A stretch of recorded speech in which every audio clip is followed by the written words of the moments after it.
Hello दोस्तों, स्वागत है आप सभी का यूपी कांस्टेबल के लिए प्रैक्टिस सेट की सीरीज में, जो कि आपका प्रैक्टिस सेट नंबर 23 होगा। इससे पहले जो प्रैक्टिस सेट थे वो अपलोड हो चुके हैं, उम्मीद है आपने देखे होंगे। तो शुरू करते हैं आज का प्रैक्टिस सेट नंबर 23। देखते हैं पहला क्वेश्चन है 10 मीटर व्यास वाले एक गोल ढांचे की बाहरी सतह को रंगना है। इसे रंगने की लागत 80 रुपये प्रति वर्ग मीटर है, तो इसे रंगने की सन्निकट लागत क्या होगी। लगभग में आपको क्या बताना है, आपको इसकी लागत बतानी है। बात हो रही है गोल ढांचे यानी गोले की बात हो रही है। व्यास दे रखा है 10 मीटर, तो त्रिज्या कितनी जाएगी, व्यास का आधा यानी कि 5 मीटर इसकी त्रिज्या हो जाएगी। तो बाहरी सतह पर पेंट करना है, इसका मतलब उसका हमें क्या चाहिए, वक्रपृष्ठ क्षेत्रफल चाहिए। तो गोले का वक्रपृष्ठ क्षेत्रफल का फॉर्मूला क्या होता है, सरफेस एरिया का फॉर्मूला होता है 4 pi r square. 4 pi r square. R कितना है हमारे पास 5 मीटर। और तो फॉर्मूले में रखिए वैल्यू 4 गुणा पाई की वैल्यू होती है 22/7 गुणा आर की वैल्यू हमारे पास कितनी मिली 5। ठीक है, 25 25 चौक 100। 100 गुणा 22 कितना हो जाएगा 2200। 2200/7। ठीक है, 2200/7 क्या आ जाएगा, मीटर स्क्वायर आपका निकल के आ जाएगा क्षेत्रफल। और 1 वर्ग मीटर खर्चा कितना है 80। तो कुल खर्चा कितना हो जाएगा, खर्चा हो जाएगा आपका 80 गुणा 2200/7। ठीक है, तो ये हो जाएगा 22/176/7। 7 का इसमें भाग कर लीजिए, तो 7 का इसमें भाग करेंगे तो 7 दूनी 14। यहाँ शुरुआत किससे होगी, 2 से होगी, जो कि सिर्फ आपको एक ही ऑप्शन में दे भी रखा है। ठीक है, इसमें भाग करेंगे तो आपका 25 120 के आसपास ही आपका आंसर आएगा। ठीक है, ऑप्शन नंबर ये आपका राइट आंसर बनेगा। क्लियर है। चलिए क्वेश्चन नंबर 2 देखिएगा। अंडर में 6 और फिर अंडर में 6 कितनी बार दे रखा है आपको, 5 बार दे रखा है। तो इस तरह के सवालों को निकालने का फॉर्मूला होता है, क्या होता है फॉर्मूला, तो a की पावर 2 की पावर n-1 अपॉन में 2 की पावर n। ठीक है, यहाँ पे a क्या है, a मतलब जो संख्या आपको दे रखी है वो a है। तो यहाँ पे a की वैल्यू कितनी आएगी 6 आ जाएगी। और 6 की पावर n की वैल्यू क्या होती है, n मतलब कितनी बार प्रयोग हुआ है, 1 2 3 4 5। तो 6 की पावर 2 की पावर n-1 यानी 5 माइनस के 1, 5 माइनस के 1 इस तरह से लिखा जाएगा। ठीक है, मैं आपको नए पेज पर लिखाता हूँ। देखिए ये फॉर्मूला होता है आपका। ठीक, इस तरह सवालों को सॉल्व करने के लिए ये फॉर्मूला होता है। ए की पावर में होता है 2 की पावर n माइनस के 1 बटे में 2 की पावर n। ये क्या होता है, जो संख्या दे रखी होती है वो ए होती है। और n क्या होता है, वो संख्या कितनी बार यूज हुई है, 1 2 3 4 5 बार यूज हुआ है, तो 5 उसका n की वैल्यू हो जाएगी। वैल्यू रख देते हैं इसमें, ए की जगह पे आ जाएगा 6 और 2 की पावर कितना हो जाएगा 5 माइनस का 1 बटे में 2 की पावर 5। तो ये हो जाएगा 6 की पावर 2 की पावर 5 कितना होता है 32 माइनस का 1 कितना हो जाएगा 31 ऊपर हो जाएगा, और 2 की पावर 5 नीचे 32 हो जाएगा। ठीक है, यानी ये हो जाएगा 6 की पावर 32 माइनस का 1 यानी 31 बटे में 32। ये आपका सॉल्यूशन निकल के आएगा, जो कि आपको ऑप्शन नंबर बी में दिया हुआ है। ठीक है, चलिए क्वेश्चन नंबर 3 देखिएगा। एक व्यापारी अपने ग्राहकों को 25% का एक बट्टा देकर भी 25% का लाभ अर्जित करता है। यदि रेडियो का क्रय मूल्य 1440 है तो उसका अंकित मूल्य ज्ञात कीजिए। लाभ दे रखा है और बट्टा दे रखा है। फॉर्मूला कौन सा लगाओगे आप, CP/MP बराबर 100 माइनस के छूट परसेंटेज यानी डिस्काउंट परसेंटेज बटे में 100 प्लस के प्रॉफिट परसेंटेज। ये फॉर्मूला आपको लगाना है। CP मतलब क्रय मूल्य होता है, MP मतलब अंकित मूल्य होता है। क्रय मूल्य दे रखा है आपको 1440, तो 1440 बटे में MP यानी कि अंकित मूल्य हमें चाहिए बराबर 100 माइनस के डिस्काउंट कितना दे रखा है 25% का, तो 100 माइनस के 25 बटे में लाभ भी कितने परसेंट का है 25% का, तो 100 प्लस 25। इसको आगे सॉल्व करते हैं। 1440 बटे में MP मतलब अंकित मूल्य बराबर ऊपर 75 बचेगा, नीचे आपका 125 हो जाएगा। 25 से 5 बार काटिए, 25 से 3 बार कटेगा, 25 से 5 बार कटेगा, तो ये हो जाएगा आपका 3/5। तो यहाँ से MP की वैल्यू निकाल लीजिए। MP बराबर हो जाएगा 5 इधर जाएगा बटे में 3 आ जाएगा, यानी कि 1440 गुणा 5 बटे में 3। ठीक है, 3 से काटिए, 3 से कट जाएगा आपका ये 480 बार। 48 पंजे कितना होता है 240 यानी कि 2400। MP कितना हो जाएगा आपका 240 यानी कि 2400 हो जाएगा। ऑप्शन नंबर सी आपका राइट आंसर बनेगा। नेक्स्ट है क्वेश्चन नंबर 4। पाइप ए एक टैंक को 4 घंटे में भर सकता है और पाइप बी उसे 6 घंटे में भर सकता है। ये दोनों एक घंटा बारी बारी से खोला जाता है, तो पाइप ए को पहले खोला जाता है तो टैंक कितने घंटे में भर जाएगा। देखिए ए भर रहा है आपका 4 घंटे में और बी भर रहा है आपका 6 घंटे में। टैंक की क्षमता हो जाएगी 4 और 6 का एलसीएम यानी कि 12 है।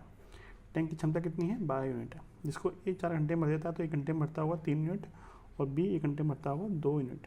ठीक है, दोनों को बारी बारी से खोला जाता है। पहले घंटे ए काम करेगा, फिर अगले घंटे बी काम करेगा, फिर ए आएगा, फिर बी आएगा, इस तरह से काम होगा। तो पहले घंटे एक काम करेगा, कितना भर देगा 1 घंटे में 3 यूनिट, फिर बी आएगा तो 2 यूनिट भर देगा, फिर ए आएगा 3 यूनिट भर देगा, फिर बी आएगा फिर 2 यूनिट भर देगा। कुल मिला के 4 घंटे में कितना भर गया, तो 4 घंटे में 10 यूनिट भर गया। पहली बार कौन आएगा, ए आएगा, जो कि 1 घंटे में कितना भरेगा 3 यूनिट। बचा कितना है, देखिए पहले घंटे में ए 3 भर गया, बी दूसरे घंटे में बी 2 भर देगा, कुल मिला के 2 घंटे में 5 यूनिट भर जाता है। कितना भर जाता है, 5 यूनिट। 5 और 5 10 यूनिट भर गया आपका कितने घंटे में, 4 घंटे में। कितना बचा है आपका, तो आप कहेंगे 2 यूनिट आपका बचा हुआ है। 2 यूनिट को कौन भरेगा, अगली बार नंबर आएगा ए का। और 1 घंटे में ए जो है वो 1 घंटे में बढ़ता है 3 यूनिट, तो 2 यूनिट को बनने में कितना समय लगेगा, 2/3 घंटे का समय लग जाएगा। यानी कि 1 और 1 2 3 4 4 घंटे तो आपको पूरे लग जाएंगे और 2/3 घंटे और आपको एक्स्ट्रा लगेंगे। 4 से ही 2/3 घंटे का समय आपको लग जाएगा। ठीक है, option number D. Question number 5 देखिएगा। साधारण ब्याज की दर से 675 का 4 वर्षों में 837 रुपये मिश्रण हो जाता है। यदि ब्याज की दर 2% घटा दी जाए तो 4 वर्षों में वह धनराशि कितनी होगी। यदि हम ब्याज की दर को 2% घटा देंगे तो हमें ब्याज भी 2% कम मिलेगा। दर को हम 2% घटा देंगे तो हमें ब्याज भी 2% क्या मिलेगा, कम मिलेगा। 1 साल में 2% ब्याज कम मिल रहा है तो 4 साल में कितना परसेंट ब्याज कम मिलेगा, हमें 8% ब्याज कम मिल जाएगा। ठीक है, तो जो 675 पहले ब्याज मिल रहा था अब वो कितने कम मिल जाएगा, 8% कम मिलेगा। 675 का 8% हमें कम मिलेगा। कितना मिल जाएगा फिर देखिए, तो 25 से कटेगा 4 बार, 25 से ही कट जाएगा आपका 25 दूनी 50, 25 7 175, 4 से 2 बार 27 दूनी 54, यानी हमें पहले की तुलना में 54 रुपये कम मिलेंगे। पहले कितने मिल रहे थे, 837 रुपये मिल रहे थे। ब्याज सहित मिश्रण कितना हो रहा था, 837 रुपये। अब मिश्रण कितना हो जाएगा, 54 रुपये कम हो जाएगा। 54 घटा दीजिए, कितना हो जाएगा आपका ये, तो 7 में 4 गए 3 और फिर 8, 783 रुपये आपका मिश्रण बन जाएगा। इन पहले की तुलना में हमें ब्याज कितना मिलेगा, 54 रुपये कम मिलेगा। ब्याज 54 रुपये कम होने का मतलब क्या है, हमें मिश्रण भी 54 रुपये कम मिलेगा। तो पहले 837 रुपये मिश्रण मिल रहा था, 54 रुपये कम कर दीजिए, 783 रुपये। क्वेश्चन नंबर 6 देखिएगा।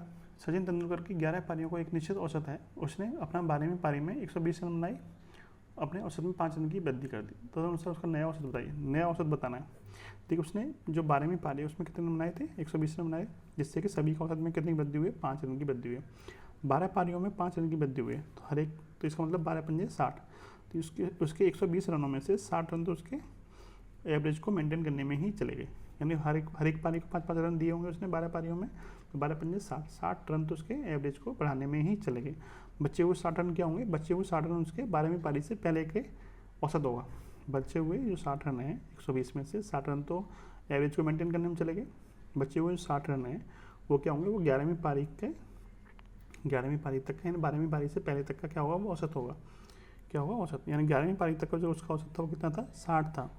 अब औसत में कितनी वृद्धि हुई है, 5, तो नया औसत कितना हो जाएगा, 60 + 5 यानी कि 65 होगा। ठीक है, इसका शॉर्ट तरीका होता है निकालने का। बाकी डिटेल में आप निकाल सकते हो, डिटेल में क्या है आप निकाल सकते हो। यहाँ पे x मान लीजिए 11x हो जाएगा, तो 120 जोड़ देंगे तो 11 + 5 से गुणा कर देंगे इसमें x + 5 से, तो आपका आंसर निकल आएगा। उसमें टाइम ज़्यादा लगेगा, इस तरीके से शॉर्ट तरीका से आप आंसर जल्दी निकाल सकते हैं। नेक्स्ट देखिएगा। एक नाव ऊर्ध्व प्रवाह 4.2 किलोमीटर की दूरी को 14 मिनट में तय करती है। शांत जल में नाव की चाल और धारा की चाल का अनुपात रखा 7 और 1, तो 17.6 किलोमीटर की दूरी अनुप्रवाह में तय करने में नाव को कितना समय लगेगा। देखिए ऊर्ध्व प्रवाह में जब क्या होता है, नाव की चाल और धारा की चाल क्या होती है, जुड़ जाती है, और ऊर्ध्व प्रवाह में नाव की चाल में से धारा की चाल घट जाती है, और अनुप्रवाह में नाव की चाल में से धारा की चाल घट जाती है। गलत बता दिया मैंने आपको बार बार। देखिए जब हम धारा की दिशा में चलेंगे तो दोनों की चाल जुड़ेगी, और धारा की विपरीत दिशा में जाएंगे तो दोनों की चाल घटेगी। ठीक है, बात हो रही है ऊर्ध्व प्रवाह। ऊर्ध्व का मतलब क्या, धारा की विपरीत दिशा में जा रहे हैं, चाल क्या हो जाएगी हमारी, घट जाएगी, और धारा की दिशा में जाएंगे चाल हमारी जुड़ जाएगी। दूरी कितनी है, 4.2 किलोमीटर की। तो चाल का अनुपात दे रखा है आपको, तो शांत जल में नाव की चाल दे रखी है 7 यूनिट और धारा की चाल दे रखी है 1 यूनिट। इसको हम मान सकते हो आप 7x और 1x मान सकते हो। ठीक है, तो अनुप्रवाह तो ऊर्ध्व प्रवाह की बात हो रही है, तो चाल कितनी बन जाएगी, 7x - x यानी कि 6x चाल आपकी बन जाएगी। और चाल बराबर क्या होता है, दूरी बट्टे समय। दूरी कितनी है आपकी 4.2 किलोमीटर। समय कितना ले रहा है इसमें, 14 मिनट। 14 मिनट को हम घंटे में चेंज करने के लिए आपको 60 से भाग करना पड़ेगा। 60 से 14 में भाग करोगे तो ऊपर 60 से गुणा हो जाएगा, ठीक है। इसमें 60 से भाग कर लीजिए या फिर ऊपर गुणा कर दीजिए, ठीक है। तो यहाँ से पॉइंट हटेगा, बटे में 10 आ जाएगा, 0 से 0 खत्म। 14 से कटेगा 3 बार, 6 3 18 है, तो 6x की वैल्यू कितनी जाएगी आपकी 18 है। एक्स की वैल्यू कितनी मिल जाएगी आपको यहाँ से 3 यूनिट। एक्स की वैल्यू 3 यूनिट है तो नाप की चाल मिल गई आपको 7 या 21 किलोमीटर प्रति घंटा। 7 में 3 से गुणा कर देंगे तो 21 किलोमीटर प्रति घंटा, और जो धारा की चाल वो कितनी जाएगी 3 किलोमीटर प्रति घंटा, ठीक है। अब बात हो रही है अनुप्रवाह। अनुप्रवाह में चाल क्या हो जाएगी, दोनों की जुड़ जाएगी, तो चाल कितनी बन जाएगी 21 और 3 24 किलोमीटर प्रति घंटा चाल बन जाएगी। दूरी कितनी तय करनी है 70.4 किलोमीटर दूरी तय करनी है। कितना समय लगेगा, समय बराबर दूरी बट्टे 4, 17.6 किलोमीटर दूरी है, चाल कितनी है 24 की। कितना समय लगेगा, समय निकाल लीजिए। देखिए ये समय आपका किस में आएगा, घंटे में निकल के आएगा, किस में निकल के आएगा, घंटे में, ठीक है। मिनट में चेंज करने के लिए आपको 60 से क्या करना पड़ेगा, गुणा करना पड़ेगा, क्योंकि आपकी चाल पहले आपकी क्या थी, चाल आपकी किलोमीटर प्रति घंटा में है, दूरी आपकी किलोमीटर में, समय आपको ऑप्शन दे रखा मिनट में। मिनट में चेंज करने के लिए आपको 60 से गुणा करना पड़ेगा। तो पॉइंट हटेगा यहाँ से 10 का भाग गुणा हो जाएगा नीचे, 0 से 0 खत्म। 6 से कटेगा 4 बार और 4 से कट जाएगा आपका 44 बार। कुल मिला कितना समय लगेगा, 44 मिनट का समय लग जाएगा। ऑप्शन नंबर बी, ठीक है। चलिए 8वां क्वेश्चन देखिए। यदि कोई व्यक्ति अपनी हानि को विक्रय मूल्य का 20% अनुमानित करता है, 20% मतलब 1/5 होता है, 20% का बेनिफिट कितना होता है 1/5। किस पर हानि को कैलकुलेट कर रहा है, विक्रय मूल्य पर, यानी विक्रय मूल्य यदि 5 है तो हानि कितने की हो रही है, 1 की हानि हो रही है। इसका मतलब क्रय मूल्य कितना रहा होगा, यानी यदि कोई चीज़ 1 की हानि पर बेची जा रही है तो क्रय मूल्य कितना होगा, उसका 6 यूनिट क्रय मूल्य रहा होगा, तभी तो 1 की हानि पर 5 में बेची जाएगी। अब वो पूछा उसकी वास्तविक हानि कितनी होगी। वास्तविक हानि या लाभ की गणना किस पे करते हैं, हम क्रय मूल्य पर करते हैं। तो 6 पे 1 की हानि हो रही है, 1 की हानि कितने पे हो रही है, 6 पे हो रही है, कितने % की हानि होगी। तो इसको सॉल्व कर लीजिए, 1/6 गुणा 100, 2 से 3 बार कटेगा, 2 से 50 बार, 50/3, 50/3 किस में दे रखा है, ऑप्शन नंबर डी में आपको दे रखा है, ठीक है। यदि हम क्रय मूल्य पर गणना करेंगे तो 50/3% की हानि होगी, और विक्रय मूल्य पर गणना करेंगे तो 20% की हानि होगी, ठीक है। चलिए नेक्स्ट देखिएगा। कुल 280 नारंगी 50 लड़के और लड़कियों को दी जाते हैं, इसमें प्रत्येक लड़के को 5 एवं प्रत्येक लड़की को 7 नारंगी मिलते हैं, तो कुल कितनी लड़कियां हैं। देखिए टोटल बच्चे कितने हैं 50 हैं, और टोटल नारंगी कितने हैं 280, जिसमें लड़के कितने हैं, बॉयज आपके कितने हैं, प्रत्येक बॉयज को कितने मिलते हैं 5, और प्रत्येक गर्ल्स को कितने मिलते हैं, तो आप कहेंगे 7 मिलते हैं।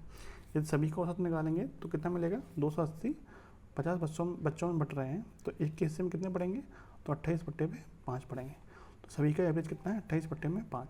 एलिगेशन लगा दीजिए, एलिगेशन लगाएंगे तो इधर आएगा आपका 28/5 माइनस के 5, इधर आएगा आपका 7 माइनस के 28/5। अनुपात निकल के आएगा आपका 7 पंजे 35, 35 में से 28 गए तो 7, 7/5 अनुपात इधर आएगा 28 माइनस के 25/5 यानी कि 3/5, यानी जो अनुपात निकल के आएगा संख्या का वो कितना होगा 7 और 3 का अनुपात निकल के आएगा, ठीक है। अब देखिए टोटल संख्या कितनी है, तो टोटल संख्या आपकी 50 है, जबकि अनुपातिक योग को देखेंगे तो 7 और 3 कितना हो जाएगा 10।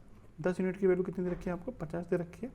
पूछा क्या है लड़कियों की संख्या, लड़कियों की संख्या कितनी है 3 यूनिट, तो 3 की यूनिट कितनी हो जाएगी 10 की 50 से 3 कितनी हो जाएगी, 10 का 5 गुना 3 का 5 गुना 15 हो जाएगी। तो लड़कियाँ कितनी होंगी, लड़कियाँ होंगी आपकी 15, option number C. Question number 10 देखिएगा।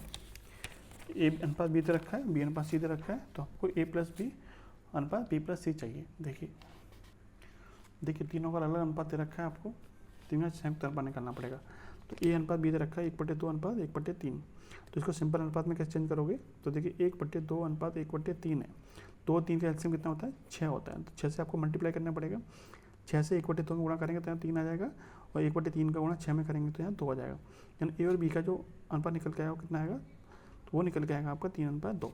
जैसे बी और सी का देखिए, तो यहाँ पे 1/5 है अनुपात 1/3, 3 और 5 का एलसीएम कितना होता है 15, 15 से गुणा करिए, इसमें 15 से गुणा करेंगे 1/5 का 15 गुणा करेंगे 3 आ जाएगा, 1/3 से 15 गुणा करेंगे तो 5 आ जाएगा, यानी बी और सी का जो अनुपात निकल के आएगा वो 3/5 निकल के आएगा, ठीक है।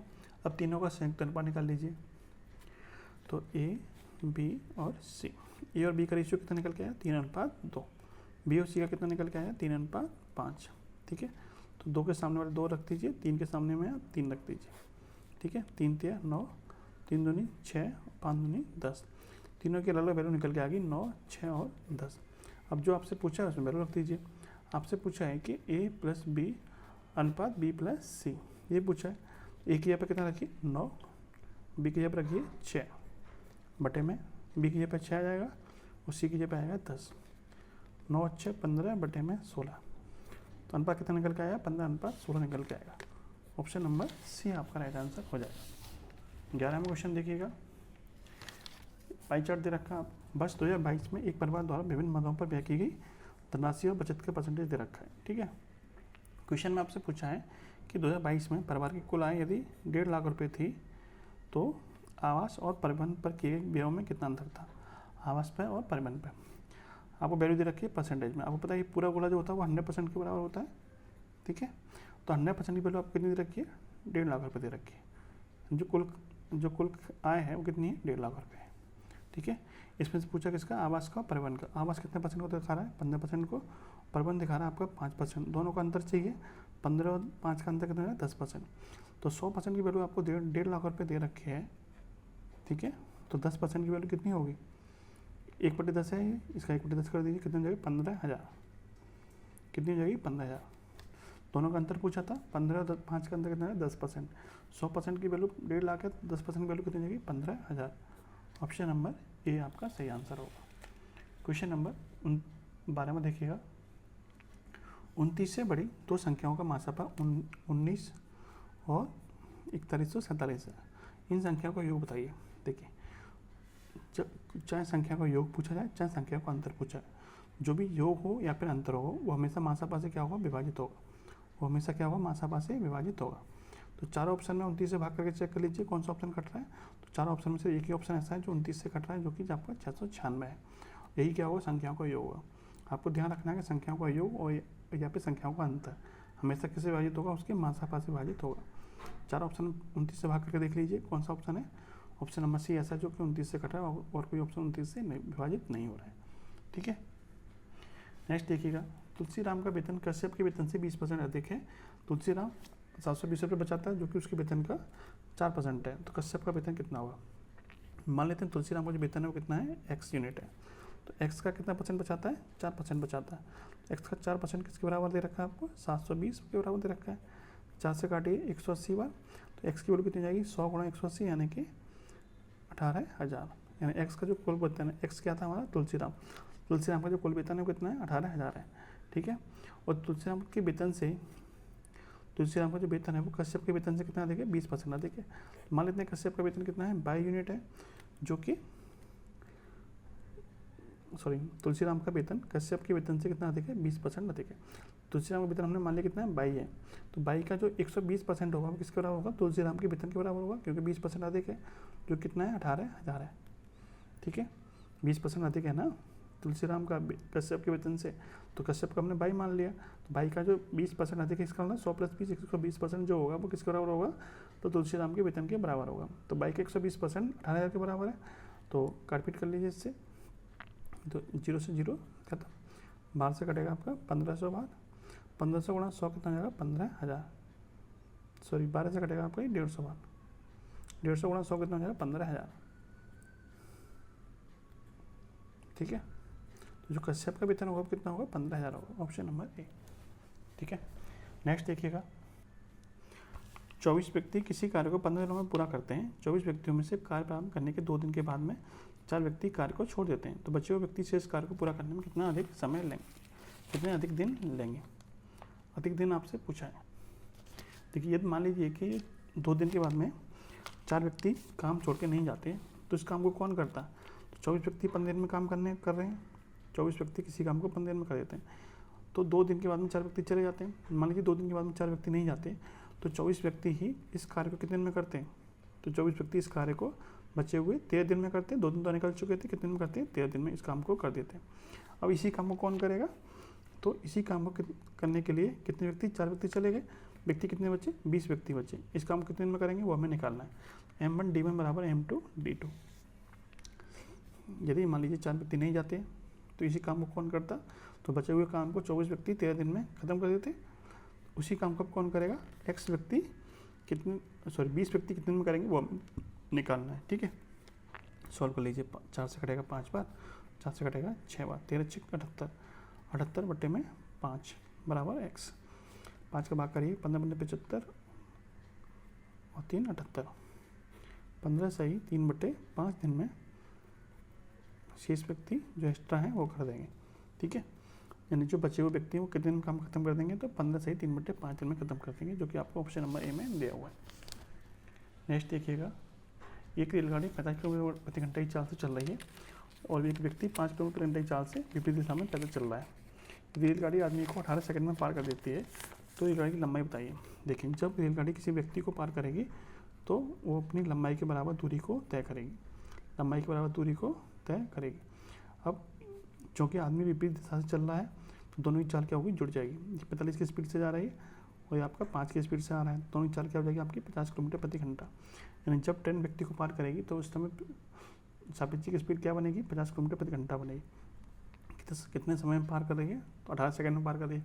कितनी दूरी तय करनी पड़ेगी उसे पार करने के लिए, अपनी लंबाई के बराबर, ट्रेन को अपनी लंबाई के बराबर दूरी तय करनी पड़ेगी व्यक्ति को पार करने के लिए। तो ट्रेन की लंबाई चाहिए, लंबाई मतलब दूरी चाहिए, तो दूरी बराबर होता है 4 गुणा समय। चाल कितनी है, 50 किलोमीटर प्रति घंटा, मीटर पर सेकंड चेंज करने के लिए 5/18 से गुणा करना पड़ेगा और समय कितना है 18 सेकंड। दूरी बराबर 4 गुणा समय, 18 से 18 खत्म, 50 × 5 कितना हो जाएगा 250। यानी उसकी जो दूरी होगी यानी लंबाई जो होगी ट्रेन की वो कितनी होगी 250 मीटर होगी। ऑप्शन नंबर डी, ठीक है, डी ऑप्शन आपका राइट आंसर बनेगा। क्वेश्चन नंबर 16 को आप बताइएगा। क्वेश्चन नंबर 16 का आंसर आपको कमेंट बॉक्स में बताना है, इसका राइट आंसर क्या आएगा, ठीक है। करना क्या है, मैं थोड़ा हिंट दे देता हूँ। कुल मिला के आपको इसमें से इसको हटाना है, गुणा करना है, फिर ये मतलब कुल मिला के आपको कैलकुलेशन ही करनी है इसमें, ठीक है। कोई टेक्निक इसमें यूज नहीं होगी, सीधे सीधे आपको कैलकुलेशन करनी है, फिर आपको भाग दे देना है। नीचे तो आपका पॉइंट 1 बचेगा, बाकी आपको ऊपर ही कैलकुलेशन करनी है। क्वेश्चन नंबर 17 में देखिएगा, देखिए 1 गुणा 1/4 प्लस 1/4 गुणा 7, इस तरह की सीरीज दे रखी है। तो इसमें क्या तरीका होता है सॉल्व करने का, तो इसका फॉर्मूला होता है 1/d इंटू 1/f माइनस के 1/l। डी क्या है, डिफरेंस, डिफरेंस मतलब इन पदों के बीच में कितने का अंतर है, वो एफ क्या है पहला पद और एल क्या है अंतिम पद। वैल्यू रखिए इसमें, अंतर कितने का 3 का, तो 1/3 बाहर आ जाएगा। पहला पद क्या है 1/1 माइनस अंतिम पद क्या है 1/16। सॉल्व कर लीजिए इसको, 1/3 16 कम 16 माइनस के 15/16, 3 से काटिए 5 बार, कितना आ जाएगा 5/16। ठीक है, इसका राइट आंसर कितना बनेगा 5/16 बनेगा, जो कि आपका डी ऑप्शन में आएगा, ठीक है 5/16। क्वेश्चन नंबर 18 में देखिएगा, 8000 को चक्रवृद्धि ब्याज की दर से निवेशित करने पर 3 वर्ष पश्चात 1281 रुपये ब्याज के रूप में प्राप्त होते हैं, ठीक है। तो ब्याज की वार्षिक दर बताइए कितनी होगी। देखिए 8000 रुपये लगाए थे और 3 साल के बाद में कितने ब्याज मिल रहा है 1261 रुपये ब्याज मिल रही है, यानी 8000 रुपये पर ब्याज मिल रहा है आपको 1261 रुपये। मिश्रण कितना बन जाएगा आपका 9261 रुपये मिश्रण बन जाएगा, ठीक है। बात हो रही है 3 साल की, कितने साल की बात हो रही है 3 साल की, तो 8000 रुपये 3 साल में कितने बन गए 9261 बन गए, ठीक है। 3 साल पहले क्या कंडीशन होगी, उसके लिए आपको क्या करना पड़ेगा, इनका घनमूल निकालना पड़ेगा। 3 साल पहले ये राशि कितनी रही होगी, तो 3 साल पहले का निकालने के लिए आप घनमूल निकालेंगे, तो इसका 20 आ जाएगा, इसका आपको 21 आ जाएगा, ठीक है। यानी यदि कोई राशि 20 थी तो 1 साल में कितनी हो गई 21 हो गई। कितनी वृद्धि हुई आपकी 1 की वृद्धि हुई, 1 की वृद्धि हुई है। वृद्धि किसकी वजह से हुई होगी, ब्याज की दर की वजह से हुई होगी। तो 1 की वृद्धि हो रही है कितने पे 20 पे, कितना परसेंट बनेगा, गुणा कर दीजिए 100 का, 5 एकम 5, तो दर कितने परसेंट रही होगी 5% दर रही होगी, वही आपसे पूछा भी, ठीक है। सिंपल क्वेश्चन था। क्वेश्चन नंबर 90, क्वेश्चन नंबर 90 देखिए क्वेश्चन नंबर 19 में जो दिया हुआ है कि ABC का अपना इन्वेस्टमेंट दे रखा है और B का हिस्सा दे रखा है 5200, तो A और C का अर्जित लाभ में अंतर बताइए कितना होगा। देखिए जो जिस अनुपात में इन्वेस्ट करेगा उसी अनुपात में उनको लाभ मिलेगा, सीधी सी बात है। तो ABC ने किस अनुपात में इन्वेस्ट किया है वो देख लीजिए, 13,750, ये 16,250 है और ये आपका 18,750 है। सॉल्व कर लीजिए, 0 से 0 खत्म, 25 से कटेगा आपका ये 11 बार, ठीक है। सॉरी 25 से कटेगा आपका ये 25 पंजे 125, 25 पंजे 125 और 25 छक्के 150, 25 पंजे 125 और 25 175, ठीक है। 55 बार, 65 बार और 75 बार, 5 से काटिए 11 बार, 5 से 13 बार और 5 से 15 बार, ठीक है। यानी इन्होंने इस अनुपात में इन्होंने इन्वेस्ट किया है तो इसी अनुपात में इनको लाभ मिलेगा। अब आपको बी का हिस्सा दे रखा है 5200, तो बी का हिस्सा कितना है 13 यूनिट है, 13 यूनिट की वैल्यू आपको दे रखी है 5200, जो कि 13 का कितना गुना है, 13 का 400 गुना है।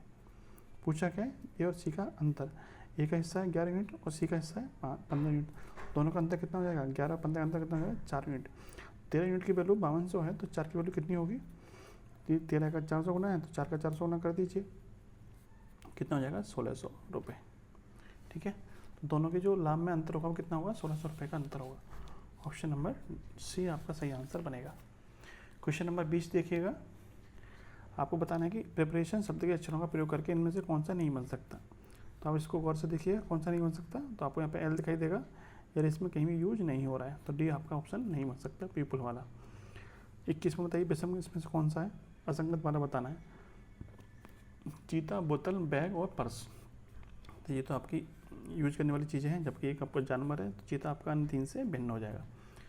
22वें बताना है विषम असम वाला, असमान वाला बताना है कौन सा होगा। कैंसर, मधुमेह, अस्थि मज्जा और दमा। देखिए कैंसर, दमा और मधुमेह ये तीनों क्या है आपके रोग हैं, जबकि ये आपका एक प्रकार का रोग नहीं है अस्थि मज्जा, तो ये आपका क्या हुआ, अन्य 3 से भिन्न हो जाएगा। Option number D. 23 देखिएगा, पूरा का संबंध अधूरा से है तो हार का संबंध किससे होगा। पूरा अधूरा एक दूसरे के अपोजिट है तो हार का अपोजिट क्या होगा, जीत होगा, क्या होगा, जीत होगा। Option number A, simple question है। नेक्स्ट देखिएगा, देखिए गिरोह का संबंध इससे दे रखा है तो पेस्ट का संबंध किससे होगा। इन दोनों में क्या संबंध बना है, देखिए जी से आई पे जाएंगे, जी से आई का संबंध देखेंगे तो प्लस के 2 हो रहा है, प्लस के 2 हो रहा है। आर से एम पे जाएंगे तो माइनस के 5 हो रहा है, ठीक है। तो ओ पे, ओ से आर पे जाएंगे तो प्लस के 3 हो रहा है, और डब्ल्यू से एस पे जाएंगे तो माइनस के 5 हो रहा है, ठीक है। यानी +2 माइनस के 5 प्लस के 3 और फिर माइनस के 5। तो अब हमें पी से आगे जाने के लिए कितना करना पड़ेगा, प्लस के 2 करना पड़ेगा। पी + 2 कितना होता है, आर होता है, कितना होता है आर। शुरुआत किससे होगी आपकी, आर से होगी, जो कि आपको एक ही ऑप्शन में दे भी रखा है, बाकी का चेक करने की जरूरत भी नहीं है। क्वेश्चन नंबर 25, 84 का संबंध 21 से है, तो इसी टाइप का संबंध इसमें किस में दे रखा है वो हमें ढूंढना है। तो 84 से 21 कैसे बनाए, 1/4 करेंगे तो 1/4 किसी में संबंध बनना है तो नहीं बनना है। दूसरा 84 में यदि हम इनके अंतर से भाग कर रहे हैं, अंतर कितना है इनका 4 है, 84 में यदि हम इसके अंतर से भाग करें, दोनों अंकों के अंतर से भाग कर देंगे तो हमें 21 मिल जाएगा। तो ऐसा ही संबंध किस में दे रखा है, ऐसा ही संबंध आपको ऑप्शन नंबर सी में दे रखा है। 65 के बीच में अंतर कितना है, 1 का है, तो 1 का भाग करेंगे 65 में तो आपको 65 ही मिल जाएगा। तो इस तरह का संबंध आपको ऑप्शन नंबर सी में दिया हुआ है, ठीक है। क्वेश्चन नंबर 26 देखिएगा, एक आदमी पश्चिम की ओर 3 किलोमीटर चलता है, यहाँ से चला देते हैं पश्चिम की ओर 3 किलोमीटर, ठीक है। दिशाएं किससे बनाते हैं, दिशाएं बनते हैं आपकी पूरब होता है, ये पश्चिम होता है, ये उत्तर होता है, ये आपका दक्षिण होता है, ठीक है। तो पश्चिम की ओर 3 किलोमीटर चला दिया हमने, फिर कह रहा है दाहिनी ओर मुड़ जाता है, कितना चलता है 4 किलोमीटर, दाहिनी ओर मुड़ गया, कितना चल गया आपका 4 किलोमीटर, ठीक है। फिर वो शुरुआती बिंदु की ओर 1 किलोमीटर चलता है, कितना चलता है इधर को, शुरुआती बिंदु की ओर इस दिशा में चलता है, कितना चलता है 1 किलोमीटर। तो वह शुरुआती स्थान से कितनी दूरी पर, यानी ये और ये स्थान के बीच की दूरी बतानी है। देखिए आपका समकोण त्रिभुज बन गया इस तरह का, इस तरह का एक आपका समकोण त्रिभुज बन जाएगा, ठीक है। इसको इस तरह से मिला देंगे तो इसमें से आपका 3 दे रखा है, ये आपका 4 दे रखा है। आपको पता है समकोण त्रिभुज में यदि आधा 3 है, लंब 4 है, तो कर्ण कितना होगा 5 होगा, जिसमें से यहाँ से यहाँ तक की आपको दूरी दे रखी है कितनी, 1 यूनिट दूरी दे रखी है, तो बची हुई दूरी कितनी होगी आपकी 4 किलोमीटर की दूरी होगी। यही पूछा है कि इस बिंदु से यहाँ तक की दूरी कितनी बची है, तो कितनी बची होगी 4 किलोमीटर की दूरी बची होगी, ये कितनी होगी 4 किलोमीटर की दूरी होगी, ठीक है। पाइथागोरस पे में इसका यूज करना है इसमें 3 4 5, ठीक है। चलिए क्वेश्चन नंबर 27, 2 कारें एक उपनिष्ठ बिंदु से शुरू होती हैं, पहली कार उत्तर की हो जाती है, 10 किलोमीटर की यात्रा करती है। इसका डायग्राम बना लेते हैं पहले, देखिए यहाँ से चलना शुरू करते हैं। 2 कारें उपनिष्ठ बिंदु से शुरू होती हैं, पहली कार उत्तर की हो जाती है, 10 किलोमीटर यात्रा करती है, पहली कार को हमने 10 किलोमीटर उत्तर की ओर चलाती है। बाएं मुड़ जाती है, कितना चलती है 8 किलोमीटर चलती है, बाएं मुड़ के कितनी चल गई 8 किलोमीटर।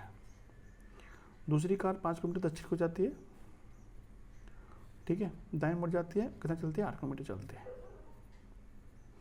ठीक है। पूछा कि दोनों कारों के बीच की दूरी, तो इन दोनों कारों के बीच की दूरी कितनी होगी, जितनी ये दूरी होगी 10 और 5 15, दोनों कारों के बीच की दूरी कितनी होगी 15 किलोमीटर की दूरी होगी। Option number D. Question number 28 देखिएगा, बी ए के पश्चिम में 2 किलोमीटर की दूरी पर है, सी बी के उत्तर में 1 किलोमीटर की दूरी पर है। तो इसका भी डायग्राम बना देते हैं। देखिए बी ए के पश्चिम में 2 किलोमीटर है। बी जो है वो क्या है, ए के पश्चिम में है, ए के पश्चिम में, ठीक है। कितना किलोमीटर पे, 2 किलोमीटर पे। फिर कह रहा है कि सी बी के उत्तर में 1 किलोमीटर, सी बी के उत्तर में 1 किलोमीटर है। सी जो है वो बी के उत्तर में कितना है, 1 किलोमीटर है, ठीक है। और डी के पूर्व में कितना है, 2 किलोमीटर। डी के पूर्व में कितना है, 2 किलोमीटर है। कौन, सी, ठीक है। कोई दिक्कत नहीं यहाँ पे। चलिए आगे देखिए, फिर कह रहा है ई डी के दक्षिण में 4 किलोमीटर है। ई जो है वो डी के दक्षिण में कितना है, 4 किलोमीटर, ठीक है। तो यहाँ से यहाँ तक की दूरी 1 किलोमीटर हो जाएगी, बाकी 3 किलोमीटर दूरी एक्स्ट्रा और चल जाएगी, ठीक है। यहाँ तक पहुँच गए थे हम। और एफ के पश्चिम में कितना है, एफ के पश्चिम में है 5 किलोमीटर। एफ के पश्चिम में, तो यहाँ से यहाँ तक की दूरी 2 किलोमीटर हो जाएगी। 2 ये मिला के जो एफ होगा कितना होगा, 1 किलोमीटर से आगे निकल जाएगा ये से, क्योंकि 5 चलना है। तो 2 और 2 4 तो यहाँ तक हो गया, 1 ही हो गया। एफ कहाँ पहुँच जाएगा आपका, यहाँ पे। यानी जो ई है वो एफ के पश्चिम में है, कितना, 5 किलोमीटर है, ठीक है। पूछा क्या है कि ए के सापेक्ष एफ किस दिशा में है, यानी ए के सापेक्ष एफ किस दिशा में, यानी ये दिशा आपको बतानी है। तो ये दिशा आप कैसे निकालोगे, आप प्लस बना लीजिए। प्लस बनाओगे तो ये पूरब होता है, ये पश्चिम होता है, ये उत्तर होता है, ये दक्षिण होता है। पूरब और दक्षिण के बीच की दिशा कौन सी होगी, दक्षिण पूरब होगी, दक्षिण पूरब। यानी एफ जो है वो ए के दक्षिण पूर्व दिशा में है, ऑप्शन नंबर सी, ठीक है। नेक्स्ट देखिए, रवि पूर्व दिशा में चल रहा है, पूर्व दिशा में चला देते हैं हम इसको। फिर 1 किलोमीटर दूरी तय करने के बाद वह 45 डिग्री बाएं मुड़ जाता है। कितना मुड़ जाता है, 45 डिग्री बाएं मुड़ जाता है। अब वो जा रहा है इस दिशा में। फिर कह रहा है फिर वो 90 डिग्री दाएं मुड़ जाता है। कितना मुड़ जाता है, 90 डिग्री दाएं। 90 डिग्री दाएं घुमा दोगे इसको तो कितना घूमेगा, तो देखिए ये पहुंच जाएगा आपका इस दिशा में। किस दिशा में पहुंच जाएगा, इस दिशा में पहुंच जाएगा, ठीक है। ये पूरब था, ये उत्तर पूरब हो जाएगा। ये आपका कौन सा हो जाएगा, ये आपका हो जाएगा दक्षिण पूरब। कौन सा हो जाएगा, दक्षिण पूरब। इस समय वो किस दिशा में जा रहा है, तो देखिए ये आपका पूरब हो जाता है, ये पश्चिम है, ये उत्तर है, और ये आपका दक्षिण है। दक्षिण पूरब के बीच में जा रहा है, ये कौन सा हो जाएगा, दक्षिण पूरब, ठीक है। ऑप्शन नंबर ए आपका राइट आंसर बनेगा। इसको आप चाहे यहाँ से मोड़ लीजिए, चाहे आप यहाँ से मोड़ लीजिए, तब भी आपको दिशा कौन सी रहेगी, आपकी दक्षिण पूरब ही रहेगी। यहाँ पे ईस्ट हो जाएगा, ये आपका वेस्ट, ये आपका साउथ है, नॉर्थ। नॉर्थ और ईस्ट, साउथ और ईस्ट के बीच की दिशा कौन सी हुई, साउथ ईस्ट हो जाएगी, ठीक है। Option number D option number A आपका राइट आंसर बन जाएगा, ठीक है। चलिए क्वेश्चन नंबर 30 देखिएगा। 7, 6, 13, 38, 153, आगे क्या आएगा, तो देखिए 7 और 6 13, 7 और 6 कितना होता है, 13, 13 एकम 13। इन दोनों को जोड़ लीजिए, 1 गुना कर दीजिए, फिर 13 और 6 19, फिर 2 गुना कर दिए, आपको 38 मिल जाएगा। 38 और 13 51, फिर आपको 3 गुना कर दीजिए, आपको 153 मिल जाएगा। 138 38 प्लस 53 191 हो जाएगा।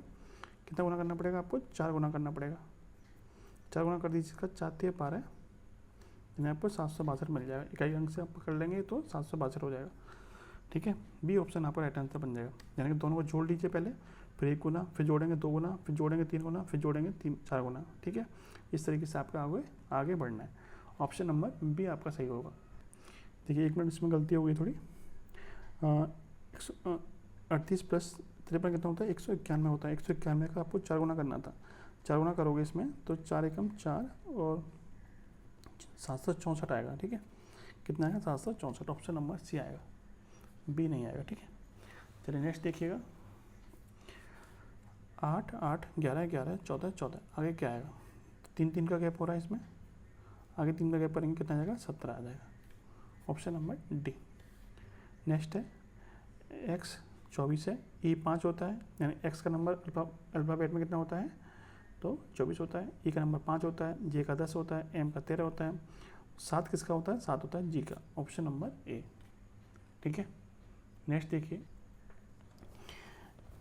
ANBOCPDQ, आगे क्या आएगा, देखिए ए के बाद में बी आया, फिर सी आया, फिर डी आया, फिर आगे क्या आएगा, ई आएगा। एक एक बढ़ता जा रहा है तो ई आएगा। एन से ओ, NOPQR, आगे क्या आएगा, आर। एक एक प्लस हो रहा है तो ई आर आपका राइट आंसर बनेगा, ठीक है।